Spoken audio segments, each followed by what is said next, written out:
এত পরিমাণ মেসেজ, এত পরিমাণ কমপ্লেন, এত পরিমাণ ভিডিও। আমাকে কি বলে জানেন? উনি হাওয়া খায়, উনি এসি রুমে, উনি তো এখানে থাকেন, উনি ধানমন্ডি থাকে। আশ্চর্য হয় আমি কাজ করতেছি।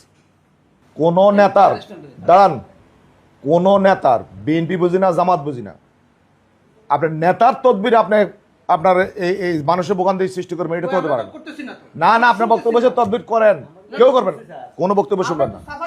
আমরা যে আগেরও যে অবস্থা দেখছি ঠিক এখনই একই অবস্থা। ডিসি সাহেব বলছেন আমি এই পর্যন্ত আমার পরিসংখ্যান হচ্ছে আমি 10 জনকে ধরে নিয়ে আসছি। কিছু কিছু কিছু এটা বলি কিছু কিছু জায়গা আর কি, সেখানে জনগণের এত যে কষ্ট, না শোনেন, জনগণের কষ্টের সীমানাটা কোথায়? আমার বক্তব্য যে কিছু কিছু জায়গায় যে বললেন আমি 1 সপ্তাহ ধরে এখান থেকে অভিযান চালাবো, কিভাবে বসে ওখানে 2 মাথা দাঁড়ায় থাকবো আমি? আজকে দায়িত্ব হচ্ছে আজকে 2 দিন অন্য কোনো ডিউটি নাই, সারাদিন এখানে ডিউটি 2 মাথা। ইয়ার পর কোন বাফের ছেলে দাঁড়ায়? আমি শেষ করি না ভাই, আপনার তো অনেক অভিজ্ঞতা আছে, কিন্তু এই জায়গায় কি হচ্ছে আমি বুঝতেছি না। এত পরিমাণ মেসেজ, এত পরিমাণ কমপ্লেন, এত পরিমাণ ভিডিও। আমাকে কি বলে জানেন? উনি হাওয়া খায়, উনি এসি রুমে, উনি তো এখানে থাকেন, উনি ধানমন্ডি থাকে। আশ্চর্য হয় আমি কাজ করতেছি। আমাকে অ্যাড করার দরকার নেই। আমি বলি আপনাদের অভিজ্ঞতার আলোকে কথা বলবেন। আমার কথা হচ্ছে এর পরে বিকল্প কি আছে সে কথা বলছি আমি। আপনারা যেটা বলছেন সেখানে একটা ব্রিজ হইতে আছে, এখন এসে ডিজাইনের মধ্যে আছে। আমি প্রথম এসে সকল নির্বাহীদের নিয়ে বসছি, আমি বলছি যদি আমার এই 5 বছর যদি একটা ব্রিজ করি আমি, তাহলে হাজিনগর এই ব্রিজটা হবে। স্যার ইন্টিমেট শুরু করছে তো, স্যার এই পর্যায়ে আসি। কোথায় আসো তোমরা? স্যার এস্টিমেট হয়ে গেছে, সর্বশেষ ফোন হচ্ছে স্যার অলরেডি ডিজাইন হয়ে গেছে, এখন সয়েল টেস্ট হইতে আছে। আমার বক্তব্য হচ্ছে জনগণ তো ধৈর্যহারা, আমাদের তো প্রবলেম আছে, আমরা একটু সময় দিচ্ছি না। একটা ব্রিজ কি বা একদিনের মধ্যে হয়ে যায়, 1 সপ্তাহ হয়ে যায়, 1 মাস হয়ে যায়। এখন বিষয়টা হচ্ছে যেটুকু আছে, আমার বক্তব্য হচ্ছে জনগণের কষ্ট হচ্ছে এখানে, এটাকে যদি আপনার রিকভারি করতে পারেন দাঁড়াই থেকে, অন্য জায়গায় কিন্তু আপনার 10 জন লোক কাজ করতেছে, এখানে 2 জন দিয়ে এই জায়গাটা একটু রিকভারি করেন, 2 দিন ডিউটি করেন, তাহলে জনগণ দেখবে দৃশ্যমান এখন ভূমিকা রাখতেছে।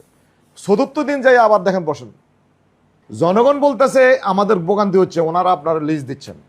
সালাম সাহেবরে একাধিকবার বলছি, এখন জনগণকে নিয়ে সালাম সাহেব ধরবো। এটা কিন্তু ইশাক সাহেবও বলছে, ইশাক সাহেবের মাথায় আমি ঢুকাইছি, ওনাদেরও বলছি একই কথা। ওরিয়নের যে ডিভাইডার এত বড়, এটা তো আগের মিটিংও আমি বলছি, ডিভাইডার ছোট করে নিয়ে আসে যাত্রাবাড়ি চৌরাস্তা এখন পর্যন্ত কেন ভাঙাচোরা? এটা আমার বলো, কেন ভাঙাচোরা ওরিয়নের জন্য? উত্তর পাশ এবং দক্ষিণ পাশ এই জায়গাটা 100% পরিচ্ছন্ন করতে হবে। গত রাতের ঘটনা, আমি বঙ্গভবন থেকে বের হয়ে ইমার্জেন্সি আমি অফিসে যাব, 9:30টায় মিটিং, আমি আর যাইতে পারছি না। ফ্লাইওভার থেকে নামার পরে এটার সাথে সাথে হওয়ার কারণে কথা বলে ফেলতেছে, সেটা হচ্ছে উত্তর পাশ, ওই যে মসজিদের কথা বলছেন, কে বলছেন? ওই মসজিদের পাশ দিয়ে সব গাড়ি উল্টে আসতেছে, আমি আর যাচ্ছি না, যাইতে পারতেছি না। এখন এটার জন্য শুধুমাত্র বক্তব্য দিয়ে নয়, প্র্যাকটিক্যাল কি এবং কোন অথরিটির সাথে বসতে হবে, কি করতে হবে, এটা আপনার যদি সেখানে লোক থাকে, যদি আমার মনে হয় সেখানে যদি ট্রাফিক থাকে, তাহলে কেন উল্টা আসবে গাড়ি, যত জ্যামে থাকুক, এটার কারণ খুঁজে বের করতে হবে, শুধুমাত্র বক্তব্য দিয়ে হবে না। এখন জনগণের ভোগান্তি কি কারণে, এই নোটটা আপনারা নেবেন।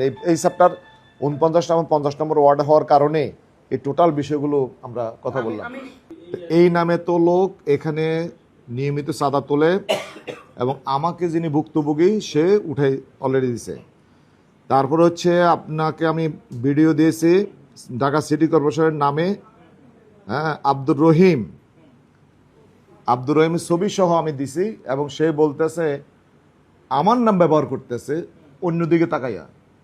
আচ্ছা, এটা না যত পয়েন্ট দিছি শুনেন 3 জন ব্যক্তিকে মেনশন করি, আপনি 1 নাম্বার, আর ওই যে 3 জন ওসি, যেই কপি আপনি মনে করবেন সেই কপি ওসিরাও পাচ্ছে।